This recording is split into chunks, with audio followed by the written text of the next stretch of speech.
संसद में अंबेडकर को लेकर जो विवाद शुरू हुआ था वह अब थाने तक पहुंच चुका है। संसद परिसर में धक्का मुक्की के मामले में बीजेपी ने कांग्रेस सांसद राहुल गांधी के खिलाफ नई दिल्ली के पार्लियामेंट स्टेट थाने में शिकायत दर्ज करा दी है। बीजेपी के जहां बांसुरी स्वराज और अनुराग ठाकुर ने मामला दर्ज कराया है, वहीं कांग्रेस नेता राजीव शुक्ला, दिग्विजय सिंह और प्रमोद तिवारी ने भी दलित और बुजुर्ग सांसद मल्लिकार्जुन खड़गे से धक्का मुक्की और उनके साथ खराब व्यवहार करने की शिकायत दिल्ली पुलिस में दर्ज कराई है। कुल मिलाकर बाबा साहब अम्बेडकर को लेकर गृह मंत्री अमित शाह की टिप्पणी के बाद संसद में बीजेपी और कांग्रेस सांसदों में संग्राम छिड़ा हुआ है। इस विवाद में कांग्रेस सांसद राहुल गांधी बुरी तरह गिरते नजर आ रहे हैं। बड़ोदरा के बीजेपी सांसद की तरफ से यह कंप्लेंट दर्ज कराई गई कि बीजेपी सांसद अनुराग ठाकुर ने कहा कि हमने राहुल गांधी के खिलाफ दिल्ली पुलिस में शिकायत दर्ज कराई है। हम लोगों ने संसद में पूरे घटनाक्रम के बारे में दिल्ली पुलिस को जानकारी दी है। बीजेपी ने बीएनएस की धारा 109, 115, 117, 125, 131 और 351 के तहत मामला दर्ज करने का आग्रह किया है। आपको बता दें कि धारा 109 अटेम्प्ट टू मर्डर की धारा है। धारा 117 जानबूझकर गंभीर चोट पहुंचाने का होता है। बीएनएस की इन धाराओं में कोई शख्स दोषी पाया जाता है तो उसे सालों जेल में गुजारनी पड़ती है।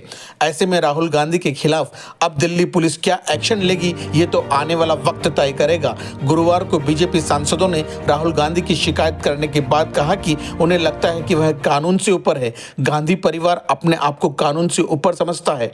राहुल गांधी ने नागालैंड की महिला सांसद से भी बेहद अहंकारपूर्ण तरीके से बदसलूकी की। कांग्रेस नेता राहुल गांधी ने बीजेपी के एक बुजुर्ग सांसद पर शारीरिक हमला करने का काम किया है। कांग्रेस की हालत अब खिसियानी बिल्ली खंबा नोचे जैसी हो गई है। आपको बता दें कि संसद परिसर में गुरुवार को धक्का मुक्की के दौरान ओडिशा के बालासोर से सांसद और मोदी सरकार 2 में मंत्री रहे प्रताप सारंगी चोटिल हो गए थे। बीजेपी के फर्रुखाबाद के सांसद मुकेश राजपूत भी धक्का मुक्की में गिर गए और फिर बाद में दोनों को दिल्ली के आरएमएल अस्पताल में भर्ती कराया गया। दोनों सांसदों को देखने केंद्रीय रक्षा मंत्री राजनाथ सिंह और कृषि मंत्री शिवराज सिंह चौहान भी पहुंचे थे।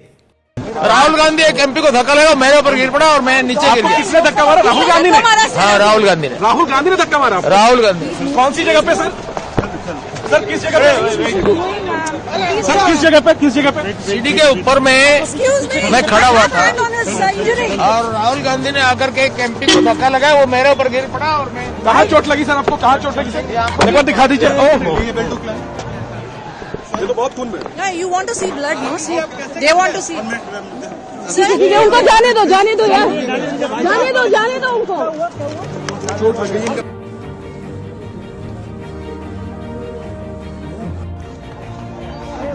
We have filed a complaint against Mr. Rahul Gandhi for physical assault and incitement. हमने श्रीमान राहुल गांधी जी के खिलाफ दिल्ली पुलिस में शिकायत दर्ज कराई है। उनके द्वारा शारीरिक हमला और उकसाने के लिए, और जो हमने कंप्लेंट दर्ज कराई उसमें हमने विस्तार में बताया है कि जो घटनाक्रम आज सुबह हुआ पार्लियामेंट के मकर द्वार के बाहर, जहां एनडीए के सांसद शांतिपूर्वक तरीके से कांग्रेस के झूठ के प्रोपेगेंडा को बेनकाब कर रहे थे और उनसे माफी की मांग कर रहे थे, उसी समय लगभग 10:40 से 10:45 के बीच में श्रीमान राहुल गांधी जी अपने कुछ इंडी अलायंस गठबंधन के सांसदों के साथ पूछ और पूछ करते हैं, और जब सिक्योरिटी फोर्सेस के लोग उनको कहते हैं कि ये डेजिग्नेटेड पाथ है, ये रास्ता है जहां से आप पार्लियामेंट के अंदर जा सकते हैं, तो जिस तरह का राहुल गांधी जी का रवैया था, उन्होंने गुस्सा प्रकट किया और शायद इस परिवार और इस पार्टी को अपने आप को कानून से ऊपर मानने की एक आदत सी पड़ गई है, उल्लंघन करने की आदत पड़ गई है। वो डेजिग्नेटेड पाथ जो बताया गया रास्ता उस पर नहीं गए, बल्कि एनडीए के सांसदों के बीच में दल बल के साथ कूच कर गए। उन्होंने अपने साथी सांसदों को उकसाया भी, और इस भावना के साथ, दुर्भावनापूर्ण रवैये के साथ वो आगे बढ़े, जिससे उनको पता था कि सीढ़ियों पर खड़े लोग सांसदों को चोट लग सकती है, गंभीर चोट लग सकती है। और उन्होंने वही किया।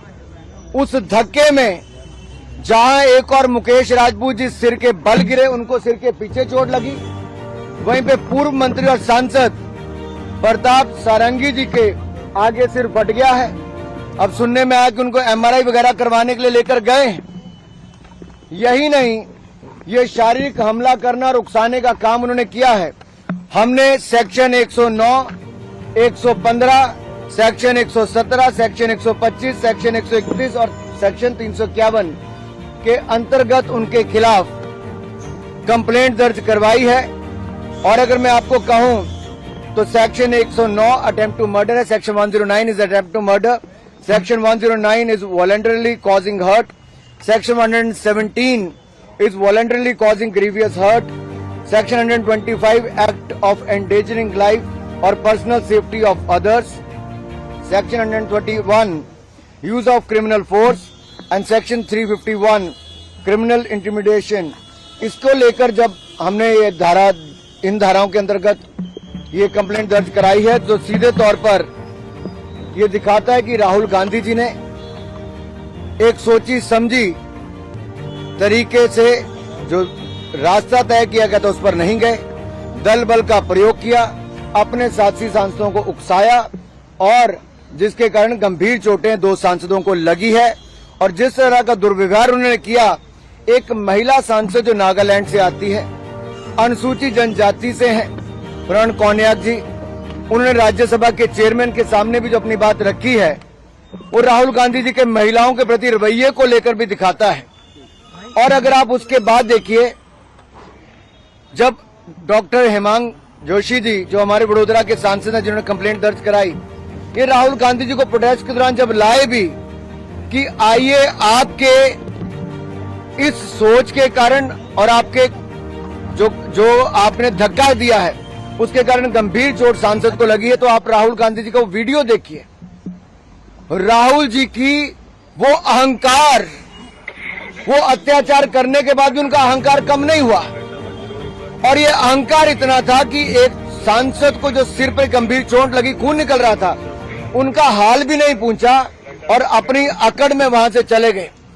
जबकि एक महिला सांसद डॉक्टर शबरी बायरेड्डी जो आंध्र प्रदेश से आती हैं, टीडीपी की सांसद हैं, उन्होंने फर्स्ट एड देने का काम, खून रोकने का काम उनका किया। उन्हें कहा भी कि आपका ऐसा रवैया राहुल जी कैसे हो सकता है। तो अहंकार देखिए उनका राहुल जी का, बगैर उस सांसद से एक बात कहे भी, माफी मांगना तो दूर, राहुल गांधी जी का अहंकार इतना था, उनकी बॉडी लैंग्वेज दिखाती है कि वो अपने आप को इस देश के कानून से ऊपर समझती है। हमने पुलिस थाने में इतने कहा कि कानून के अंतर्गत, इन धाराओं के अंतर्गत आप जांच कीजिए और उचित कार्रवाई करने का काम कीजिए।